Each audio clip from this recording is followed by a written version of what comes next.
Okay, welcome to Halloween Fest. This is a collective reading.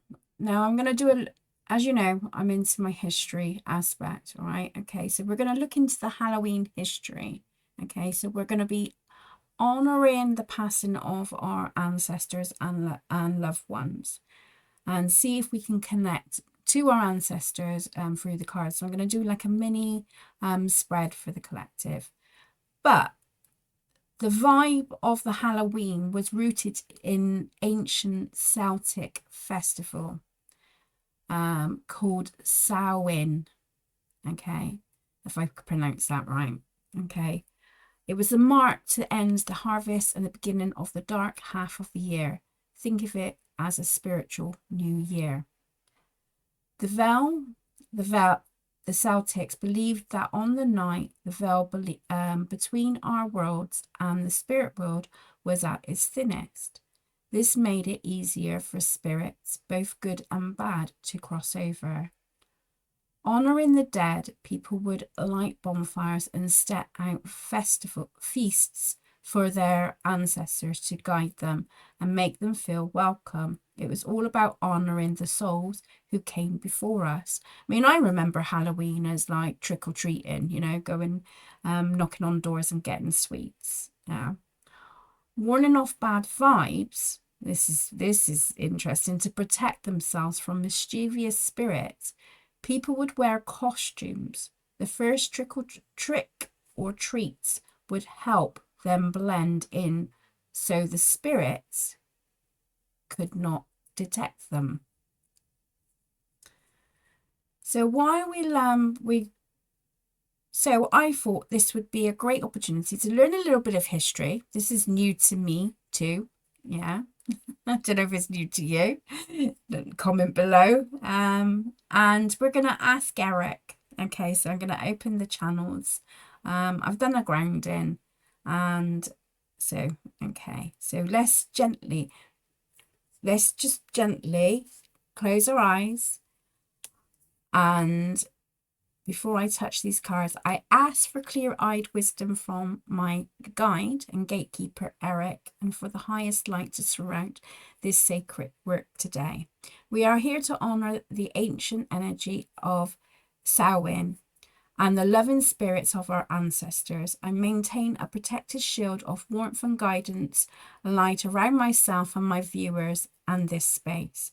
Only spirit of love, truth, and benevolent guidance are allowed to pass through the veil for this reading. I'm now ready to listen with reverence, and so it is. Okay. So I'm going to light this candle for protection and honor and space. It will be time stamped, guys. Everything will be time stamped. But the first core card of what we've got, right?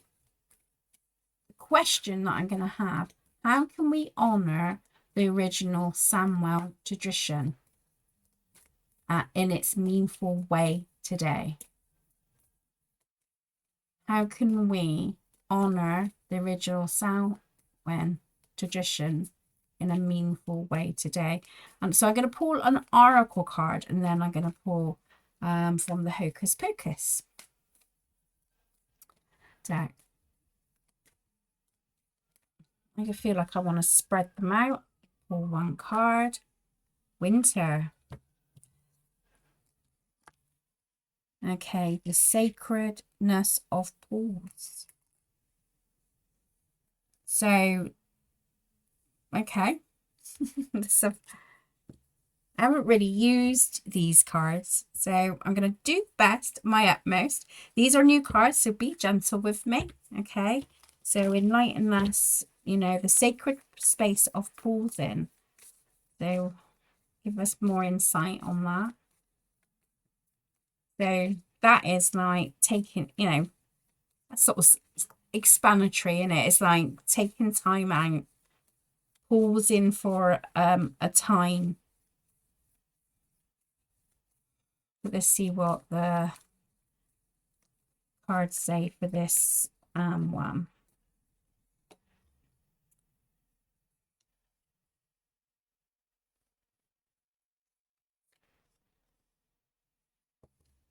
Look at that, I got the trick or treat. How cool is that? I'm such a child. Right, okay.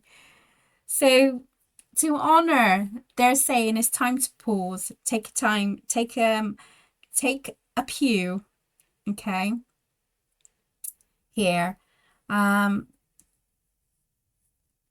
Eight of Pentacles is about is generally about build what you've built up. So it's like enjoying the fruits of your labor, enjoying that aspect, you know, of what you have achieved over the summer months, or just in generally in your life. This is a time to for, and it would, I mean, it makes sense, doesn't it? Because it's like, you know, we're in autumn, we're coming into the winter months. Normally winter is usually when people kind of like not go out so much. They're more, you're getting your home nice and cozy, and you know, so to me this represents, I'm going to look in the book for this, but this represents to me like it's a what you've already built. Yeah, we've got the King of Potions here, right? And I'm very drawn to his mouth, which is tied up. So it's to me, it's about the processing, build, you know, what you've built up, and then that process is, this is a time of processing. Yeah. King of Potions, I mean, he was a very loyal, in the film, he was very a loyal person, although he was trapped, wasn't he? Um, so I just feel like how to honor them, I would say, would be pausing, remembering what you are building up to. They want you to recognize the adaptabilities that you've done over this time of year, or you know, in the past. Yeah, this is a time to recognize your achievements, okay, no matter how small or thing, is about recognizing it, and it's just like giving that time to settle in. Yeah, right, so let's have a look at the winter. They got it at the back so it makes it easier. No. I can't pause. Sorry. I will. Ah, look at that. It's come at the end, so that's really cool. That makes my life a bit easier. So, lightning, I step for the earth, falls asleep, a lullaby to rest and pause, the soul's secrets to keep. Death is frightening, even though, or perhaps because it's escalatable. However, we move into winter, we know the signs, a literal and metaphysical death. In some parts of the planet, the extreme weather means snow and ice barriers, and all life and all the grounds lies foe and still. In the winter, the earth slows down and there is less light and often more wet weather. Many plants die back. Many animals are often more wet weather. Many plants died back, many animals are less active and traditional. It was a leaner, more difficult time for those who worked on the land for their living. Winter often brought is with the end of the life cycles, or literal death. Should the winter card appeal to you, it's time to let what no longer serves you die away. When it seems natural, it's right to let things that have been bothering you for some time die back. Take real action to change those things. Anything that is superficial, extra, and burdensome, release it. So it's like, again, it's like taking the stock, but it, you know, and honoring what you've achieved so far, and building on. I mean, I suppose the King of Wands as well. He's like he does his investigations. He looks into things. So if it's like it could is look at the whole aspect of it, what worked, what didn't work, if you're looking like in your career, hobby, you know, career wise. And yeah, and just honoring that thing. And this is talking about stability as well, because we've got pentacles here, so earthbound stuff. So they want you to focus on the earthbound aspects of what you've created here. Okay, it was kind of super Spanishy there, wasn't it? Because the leaf, the dead leaf. But there you go. This is all new. This is good. This is good. Hope you stuck around. So card 2 is the ancestry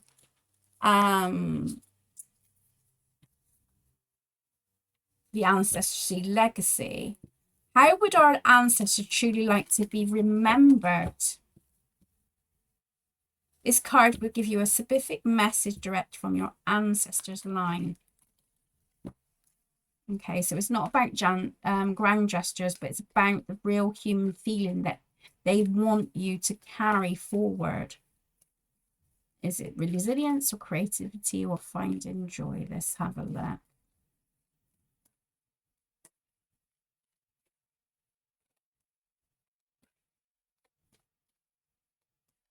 So how would our ancestors like to be, for us to be truly remembered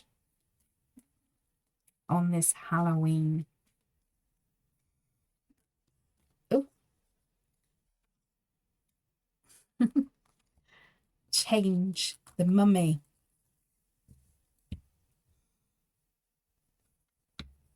So we're going back in time here. We're going deep back into your ancestry aspects.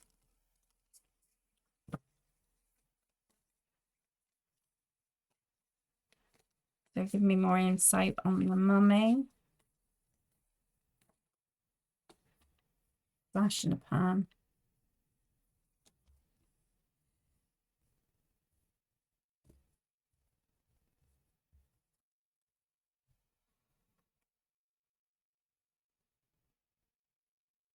I feel like there's some stagnant stuff that's being held on to.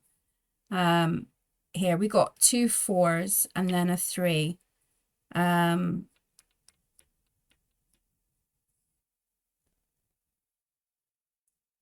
This is wands. That's not stagnant, that is. So a middle ground stagnant. It's about making changes that is adaptable to you, that brings in fun times. They want to be remembered by the connections that you had. So if you're looking at Halloween, say for instance these ancestors were used to celebrate you know, these kind of things. They want you to engage in that. Some of you are not fully engaged into the legacy of the ancestors and what they've created here. So they want you to engage in that with the three of candles. This is the remembrance.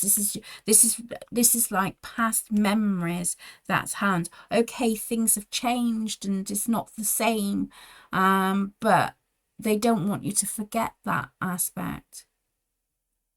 So it's bringing back that foundation again, building back down, bringing that foundation of past memories down.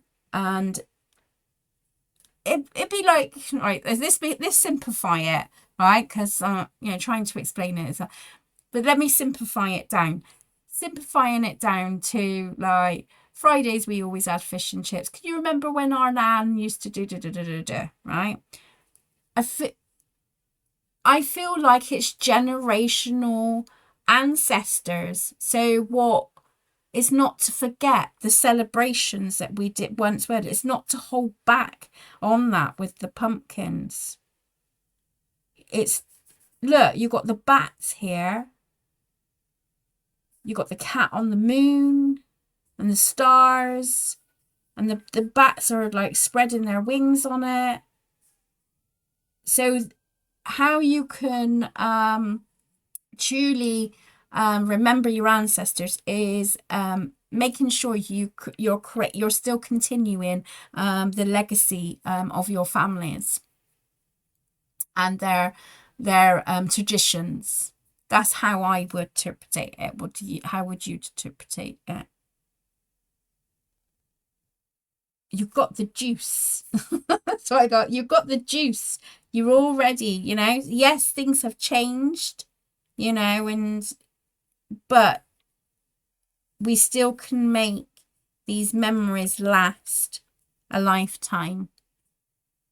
Oh, but let's have a look at Mummy,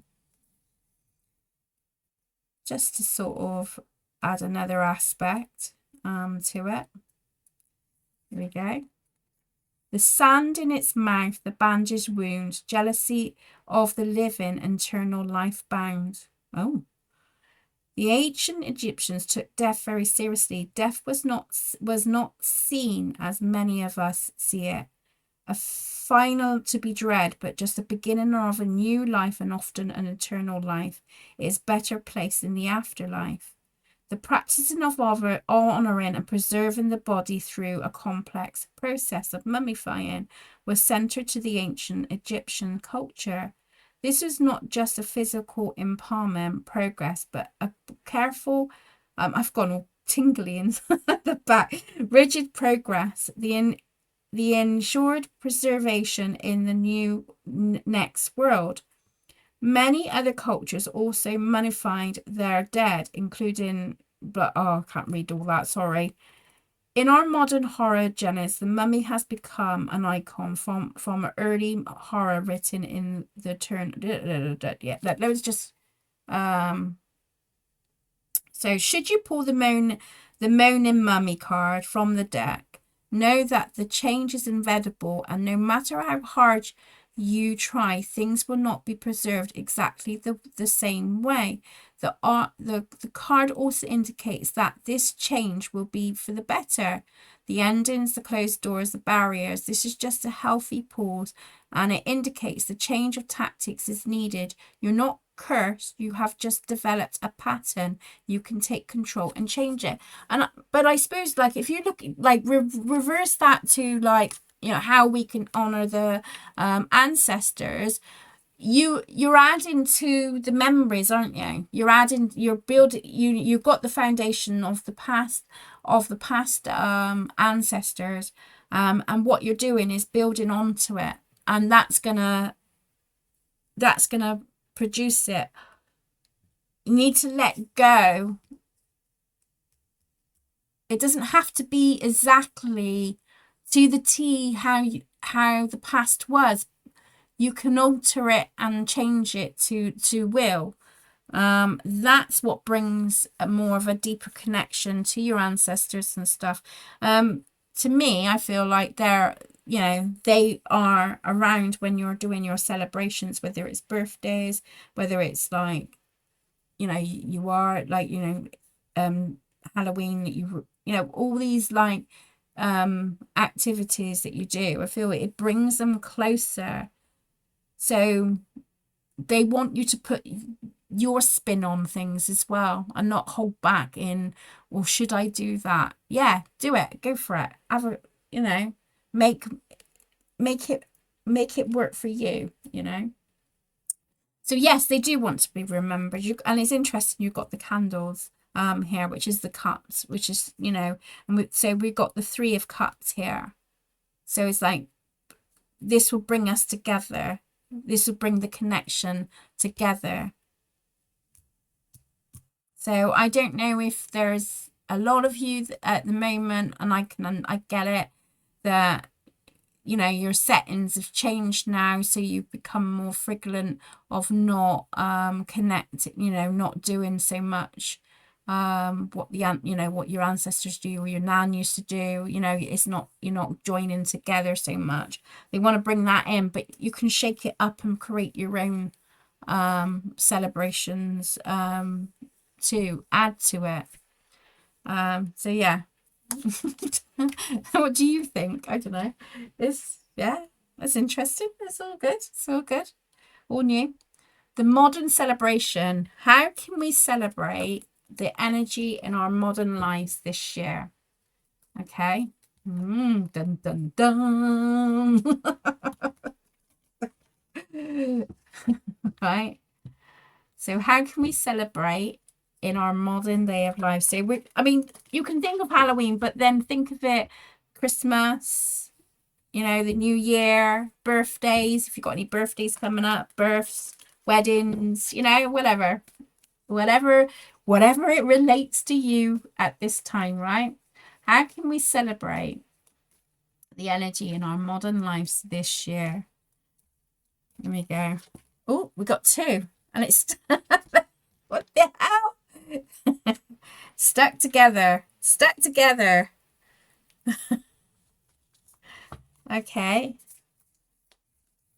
Creating through the ashes. Oh, this is good. I like how they've stuck together. Bite of the apple. Always reminds me of Snow White. Look. Ooh. But yeah, I digress. Yeah, right, okay. Page of Pentacles. Oh, we got a few people cards in the that's pulled up here. So, risk and renewal, get your costumes on. Creating through the ashes. They want to bring more celebration into the community. They're looking, you know, the ancestors is encouraging you to get, you know, to be playful here. Yeah. So, you know, this is a chance. Look, it's a page. It's getting into your inner child and just being playful. Dress up, have fun. Whatever your outfit is, you know, not like I said, this could, you know, this is representing on Halloween, but they want you to be playful. Okay. And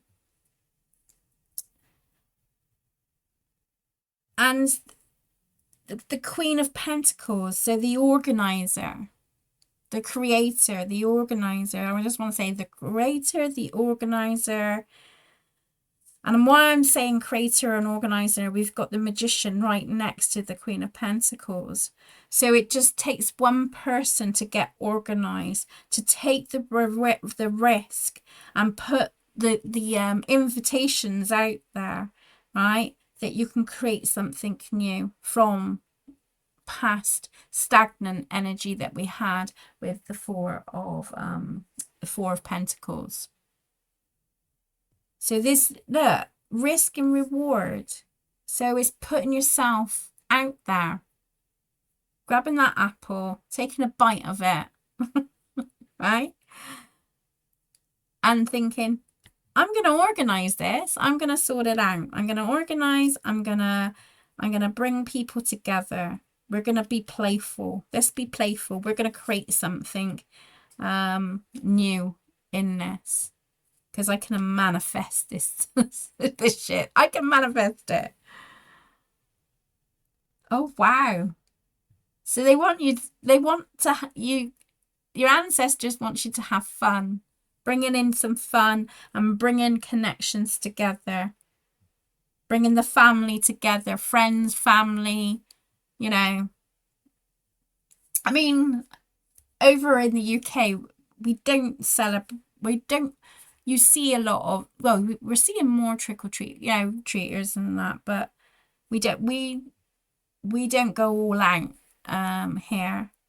But that's not to say that there could be something that you need to put out to bring, you know, to bring that down. So if you're wanting change and you're feeling stuck and, you know, no one seems to be organizing anything, then get off your ass and do it.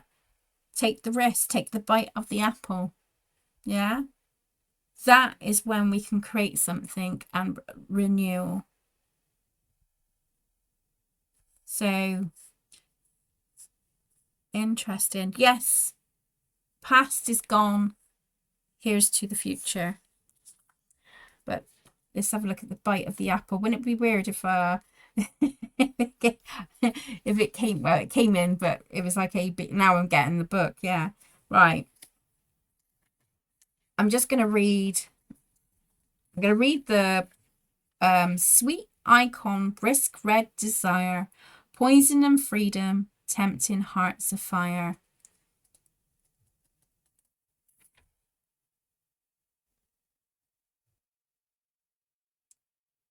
Oh my God, it says about Snow White.